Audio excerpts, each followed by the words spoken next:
Hello friends, एक बार फिर से बहुत बहुत स्वागत है आप सबों का अपने चैनल लेटेस्ट इन्फॉर्मेशन पॉइंट में। तो फ्रेंड्स, आज के वीडियो के माध्यम से जानेंगे कि अगर आप अपना आवासीय प्रमाण पत्र बनवाना चाहते हैं या आवासीय प्रमाण पत्र के विषय में जानकारी लेना चाहते हैं तो ये वीडियो आपके लिए इम्पोर्टेंट है। आवासीय क्या होता है, आवेदन कैसे करना है, इसकी ज़रूरत कहाँ कहाँ होती है, इससे रिलेटेड सभी जानकारी, क्या क्या डॉक्यूमेंट रिक्वायर है, बनने का क्या प्रोसेस है, इन सभी चीज़ों के बारे में जानकारी देंगे। तो अगर आप भी चाहते हैं कि इसकी जानकारी आपको हो या आपको ज़रूरत है तो आप इसको शुरू से अंत तक देखें ताकि इसके संबंध में आपको प्रॉपर जानकारी मिल सके। तो फ्रेंड्स, जैसा कि आप जानते हैं कि अगर आप गवर्नमेंट सेक्टर से रिलेटेड किसी प्रकार का जॉब फॉर्म अप्लाई करते हैं या फिर और बहुत सारी योजनाएं हैं जिनमें आपको आवासीय प्रमाण पत्र देने की ज़रूरत पड़ती है, तो जहाँ कहीं भी आवासीय प्रमाण पत्र देने की ज़रूरत है तो उसके लिए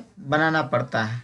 पहले ऑफलाइन में आरटीपीएस काउंटर के माध्यम से बनता था, अब आपको कहीं जाने की आवश्यकता नहीं, आप अपने घर बैठे बना सकते हैं।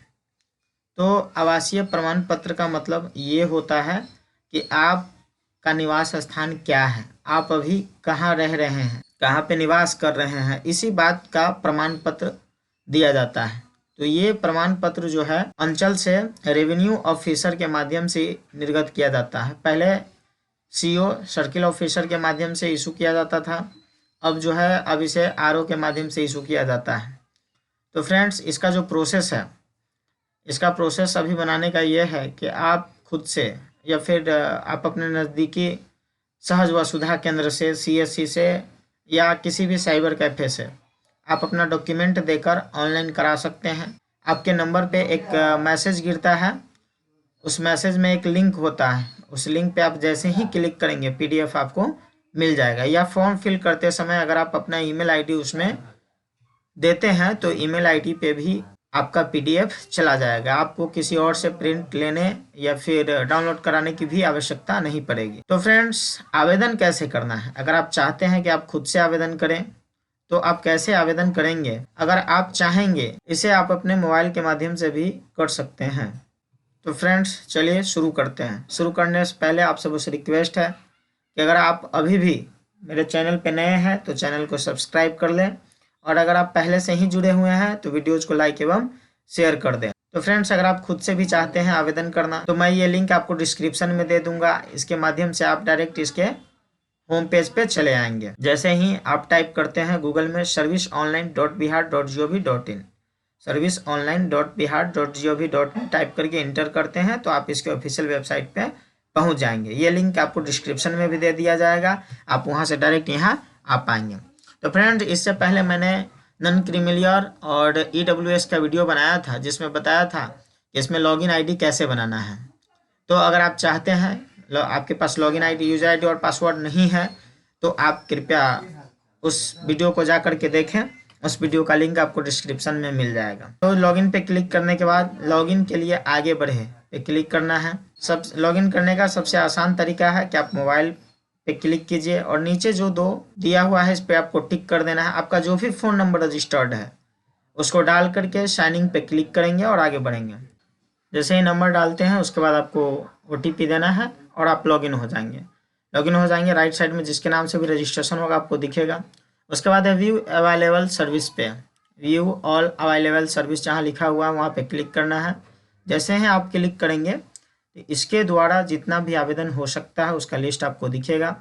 तो राइट साइड में सर्च बॉक्स है, उसमें आपको टाइप करना है। जैसे ही आप RECI या फिर रेसिडेंस पूरा टाइप कर लेते हैं, 3 ऑप्शन दिखाई देंगे आपको सबसे पहले RO लेवल का आवेदन करना है। आप इससे अगर हाइयर बनवाना चाहते हैं तो RO लेवल का बन जाने के बाद STO लेवल और उसके बाद DM लेवल।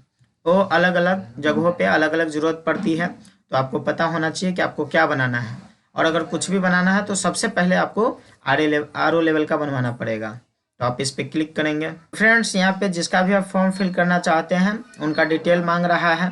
तो सबसे पहले जेंडर आपको चूज कर लेना है, जो भी आपके अप्लीकेंट का जेंडर है। उसके बाद जो है अभिवादन, अगर नाम के आगे पहले से कोई टाइटल लगा है, श्रीमती, सुश्री डॉक्यूमेंट पे, तो आपको टाइटल चूज करना है, और अगर नहीं लगा है तो आपको टाइटल चूज नहीं करना है। डायरेक्ट ये जो ऑप्शन है कोई अभिवादन नहीं, उस पर क्लिक किए हुआ है पहले से और उसी तरीके से रहने देना है और आपको आगे बढ़ना है। तो फ्रेंड्स जैसे आप देख रहे हैं name of applicant, name of applicant में आपको टाइप करना है आपका जो भी नाम का सही सही स्पेलिंग है वो आपको टाइप करना है। जैसे ही आप इंग्लिश में इधर टाइप करेंगे हिंदी में ऑटोमेटिक इधर खुद से हो जाएगा। जैसे आप देख रहे हैं हमने इधर डाला RAM स्पेस KUMAR और डाल करके जैसे ही स्पेस किया ये यहाँ इधर भी आ गया राम कुमार। अगर ये हिंदी आपको एक बार देख लेना है, लगे कि हाँ इसमें कुछ गलत हो गया है तो आप उसको सही से सुधार करके फिर डालेंगे। एक बार आपको चेक कर लेना है कि क्या मैंने जो इंग्लिश डाला है उसका प्रॉपर हिंदी आया है या नहीं आया है। उसके बाद है नेम ऑफ फादर। आप जिसका भी फॉर्म फिल कर रहे हैं उनके पिता का नाम डालना है, फिर उनके माता का नाम डालना है।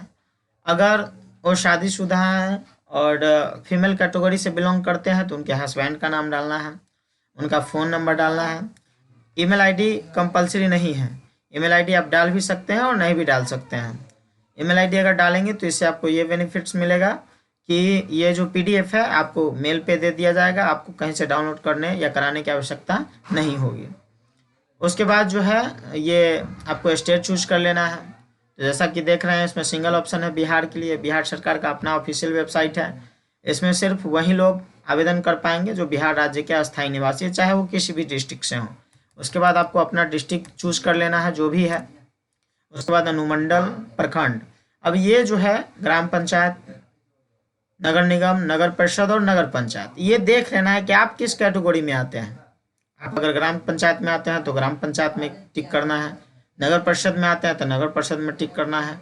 जो भी है इसको एक बार देख लेना है। जैसे ही आप उस पर टिक करेंगे उसके अकॉर्डिंग नीचे आपसे डिटेल मांगा जाएगा। जैसे आपका वार्ड नंबर मांगा जा रहा है, पंचायत मांगा जा रहा है, फिर विलेज का नाम मांगा जा रहा है, डाकघर, पुलिस स्टेशन और पिन कोड, इतना डिटेल आपको फिल करना है। और ये जो फोटो है यहाँ पे क्लिक करके फ़ोटो अपलोड कर देना है। फ़ोटो जो आप अपलोड करेंगे वो सेल्फ अटेस्टेड होना चाहिए। सेल्फ अटेस्टेड का मतलब है कि फ़ोटो के नीचे सिग्नेचर होना चाहिए। हम आपको दिखाएंगे अभी कि वो कैसा सिग्नेचर होना चाहिए, और सिग्नेचर दिखना चाहिए कि हाँ आपने फ़ोटो पे सिग्नेचर कर रखा है, ये दिखना चाहिए। आपको आधार नंबर नहीं डालना क्योंकि आधार नंबर कंपलसरी नहीं है। अगर आप आधार नंबर डालते हैं तो आपको बाई OTP वेरीफाई कराना होगा, इसलिए आपको आधार नंबर नहीं डालना है। उसके बाद पूछ रहा है कि आप जो रेसिडेंस बनवा रहे हैं वो आपका अस्थाई है या फिर अस्थाई है। अस्थाई कहने का मतलब ये है कि आप शुरू से रह रहे हैं और आज भी वहीं हैं और कल भी वहीं रहने वाले हैं, तो उसके लिए है कि आपको अस्थाई पर टिक करना है।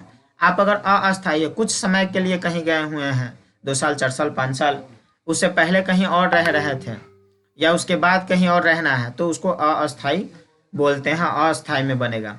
लेकिन ज़्यादातर रेसिडेंस का सर्टिफिकेट जो है अस्थाई से ही बनता है, अस्थाई का सर्टिफिकेट इशू जल्दी नहीं हो पाता है। तो इसलिए आप अपना अस्थाई पे क्लिक करेंगे और आवेदन का उद्देश्य आपको यहाँ पे कुछ ना कुछ टाइप करना होगा कि आप क्यों आवेदन कर रहे हैं। आपको राशन कार्ड बनवाना है या फिर गवर्नमेंट जॉब के लिए अप्लाई करना है या जिस भी काम में देना है आप यहाँ पे टाइप करेंगे। हालांकि ये पर्पस ऑफ एप्लीकेशन जो आप यहाँ पे टाइप करेंगे वो सर्टिफिकेट पे नहीं आता है, तो आप ऐसा नहीं है कि जिस चीज़ के लिए टाइप करेंगे उसी चीज़ में आप इसका यूज कर पाएंगे, इस तरीके की बात नहीं है। आप यहाँ पे कुछ भी डाल करके आप अपना सर्टिफिकेट ले सकते हैं और आप किसी भी चीज़ में उसका उपयोग कर सकते हैं, किसी भी एप्लीकेशन में किसी भी ज़रूरत के हिसाब से। उसमें ऐसा नहीं है कि आप जो पर्पस देंगे उसी पर्पस के लिए आवेदन कर सकते हैं और दूसरे पर्पस के लिए नहीं कर पाएंगे। जैसे ही आप सारा डिटेल फिल कर लेते हैं तो यहाँ जैसा कि आपको दिख रहा है अप्लाई टू द ऑफिस, यहाँ पे खुद आ जाएगा ऑफिस का नाम, आपके जो अंचल का नाम होगा। एक बार देख लेना है कि क्या ये अंचल का नाम है आपका ही है या जिस अंचल के लिए आवेदन कर रहे हैं उसका ही है। अगर उसका है तो मतलब सब सही है, उसी अंचल में उसके वेरिफिकेशन का काम होगा। आपका जो डॉक्यूमेंट है उसी अंचल के ऑपरेटर के लॉगिन पे जाएगा, उसी अंचल के RO के सिग्नेचर के माध्यम से इशू होगा। तो आपको यहाँ पे एक बार देख लेना है। फोटो के सिग्नेचर की जो बात है तो जैसा कि आपको दिख रहा है सामने ये फोटो है, और फोटो के नीचे जितना नीचे आप कर सकते हैं, तो फेस पे नहीं करना है, जितना नीचे आप कर सकते हैं आप, और आपको इस तरीके से करना है कि सामने वाले को दिखे कि हाँ फोटो जो है सेल्फ अटेस्टेड है। अगर आपका कस्टमर जो है या आप जिसका भी आवेदन कर रहे हैं वो साइन नहीं कर सकते हैं तो आप अंगूठा भी दे देंगे तो कोई दिक्कत नहीं है, आपका सर्टिफिकेट इशू हो जाएगा। 50% से ज्यादा फॉर्म इसी वजह से रिजेक्ट होते हैं, फोटो पे सिग्नेचर ना होने की वजह से, इसलिए आपको ध्यान देना है। उसके बाद कैप्चा को यहाँ डाल करके प्रोसीड पे क्लिक करना। जैसे ही आप प्रोसीड पे क्लिक करके आगे बढ़ेंगे तो आप देखेंगे कि यहाँ पे आपका सारा डिटेल दिख जाएगा। आपको एक बार मिलान कर लेना है। अगर इसमें किसी प्रकार का कुछ गलत बुझाए तो यहाँ एडिट का ऑप्शन है, आप यहाँ क्लिक करके बैक होके उसको सुधार कर सकते हो। तो एडिट करके आप जैसे ही आप पहुँचते हैं, या फिर अगर आपको जरूरत नहीं है तो आप डायरेक्ट अटैच एनेक्जेट पे क्लिक करेंगे। तो इसके सपोर्टिंग में इसके रिगार्डिंग आप जो भी डॉक्यूमेंट दे सकते हैं, जैसा कि आपको लिस्ट यहाँ पे दिख रहा है, पैन कार्ड, आधार कार्ड, वोटर आईडी कार्ड या और भी सारा कार्ड है। तो आपके पास अगर आधार कार्ड है तो ये सबसे अच्छा है। आप आधार कार्ड सिलेक्ट करेंगे, डॉक्यूमेंट सिलेक्ट करके उसके बाद जो है ये चूज फाइल पे क्लिक करना है और आपका जहां भी वो डॉक्यूमेंट हो उसको सिलेक्ट कर लेना है। और डॉक्यूमेंट का नाम यदि यहाँ पे आ गया, रेड एरर नहीं आया, तो इसका मतलब है कि डॉक्यूमेंट का साइज प्रॉपर है। और अगर रेड कलर का यहाँ पे एरर आ गया तो इसका मतलब ये है कि आपको डॉक्यूमेंट का साइज कम करके फिर से अपलोड करना है। अब फाइल टाइप जेपीजी और पीडीएफ दोनों में से कोई भी अपलोड कर सकते हैं, कोई दिक्कत नहीं है। अपलोड करने के बाद आपको सेव एनेक्जेट पे क्लिक करना है और आगे बढ़ना है। उसके बाद एक बार फिर से आपको अपना सारा डिटेल मिलान कर लेना है और यहाँ पे दिखेगा डॉक्यूमेंट। आप यहाँ पे अगर क्लिक करेंगे तो आपको दिखाई देगा कि आपने क्या अपलोड किया। आप जूम करके देख सकते हैं। आपको लगे कि हाँ सही डॉक्यूमेंट अपलोड किया है तो कोई बात नहीं है, लगे गलत है तो आप फिर से कैंसिल करके फिर से आवेदन कर सकते। लगे सब सही है तो आपको सबमिट पे क्लिक करना है और इसके बाद आपका आवेदन जो है सबमिट हो जाएगा। रेफरेंस नंबर आपको मिल जाएगा। तो फ्रेंड्स जैसे ही आप सबमिट करते हैं आपको दिख जाएगा आपका रिसिप्ट क्या है, आप डिटेल चेक कर सकते हैं। आपको यहाँ पे आपका रेफरेंस नंबर दिख जाएगा, आवेदन संख्या, और ये जो आपका आवेदन संख्या है यही आपका सर्टिफिकेट नंबर भी रहने वाला है। 19/10 को आवेदन डेट है यहाँ पे। और जैसा कि आपको यहाँ पे दिख रहा है कि सेवा प्रदान करने की तिथि 3/11, वही 11-12 दिन का समय लगता है। आप अगर इसे जल्दी लेना चाहते हैं, कहीं पे देना है या फिर किसी फॉर्म वगैरह का लास्ट डेट है, तो आप इसके लिए क्या करेंगे, इस सर्टिफिकेट को करेंगे प्रिंट आउट। जैसा कि आप देख रहे हैं यहाँ पे एक्सपोर्ट पीडीएफ का पे अगर आप क्लिक करते हैं तो ये फाइल जो है पीडीएफ में सेव हो जाएगा। नहीं तो आप प्रिंट भी कर सकते हैं। तो प्रिंट करने के बाद आप उसे लेकर के आप अपने अंचल में जाएंगे, आरटीपीएस काउंटर से वेरिफिकेशन रिपोर्ट का फॉर्म निकलवा कर कर्मचारी से रिपोर्टिंग करवा कर अगर फिर से काउंटर पे जमा कर देते हैं तो आपका 2 से 3 दिन में इशू हो जाएगा। लेकिन ऐसा तभी होगा जब आपको बहुत ज्यादा अर्जेंट हो। तो फ्रेंड्स आज के लिए इतना ही, धन्यवाद। मिलते हैं फिर नए वीडियो में।